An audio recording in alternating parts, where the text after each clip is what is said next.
अंदर नहीं, मेरे अंदर नहीं,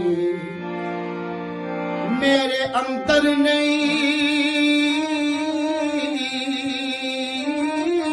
मेरे अंदर नहीं, मेरे अंदर नहीं खालोए, मेरे अंदर नहीं सत्ते ही खैरा,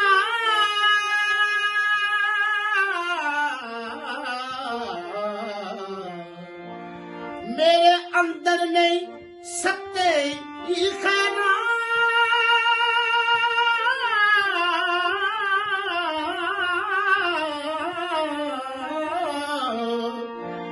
चुप तू गवाही मंगी ले खालोए, बाबा सुता गवाही मंगी ले, चुप तू गवाही मंगी ले, चुप तू गवाही मंगी ले, चुप तू गवाही मंगी ले खालोए, चुप तू गवाही मंगी ले। जी बाबा जी। हाँ जी, अस्सलाम वालेकुम। ये जरा सत्ते खैरा ना, ये मुहावरा बड़ा पुराना।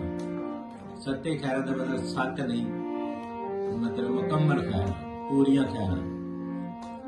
ये वो कहता भी मेरे अंदर सत्ते खैरा नहीं है कि मेरे अंदर सब कुछ ठीक नहीं है, ते मेरे की दुख ने, की मेरे हाड़े ने, की मैं हाड़े नप्पे ने, की मैं दुख नप्पे ने, की मैं तकलीफा लुकाई फिरना, की मेरे मसले ने कितों कितों मैनू एकदम लोप पैंती है बेमकसद, कितों कितों लोग मैनू धक्के देंगे।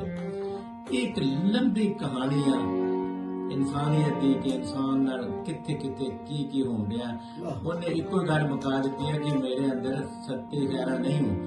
मतलब समझ जाओ कि अंदर जे सत्ते खैरा नहीं थे, पता नहीं एक भी खैर है कि नहीं है, या 4 खैरा ने 5 खैरा ने, बाकी बहुत तकलीफ दे खैर जी है वो नहीं। इस वास्ते कहा गया कि मेरे अंदर सत्ते खैरा नहीं कि ये दुख का इजहार है, अगों फिर वो होर तो कुछ नहीं कर सकता।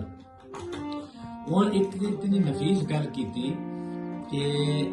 चुप कोई मंगला, यानी मेरी चुप तो नहीं मैंने पता लगता कि मेरी चुप क्यों हाँ, मैं चुप क्यों, मैं इंसान नहीं, मैं भी दुनिया वर्गा, मेरा भी जी करता बोला, मैं भी अपने को गल करा, मैं भी इजहार करा, मैं भी कुछ सुना को गिना, तो मैं चुप क्यों, मैं बहुत तो क्यों बनया बैठा।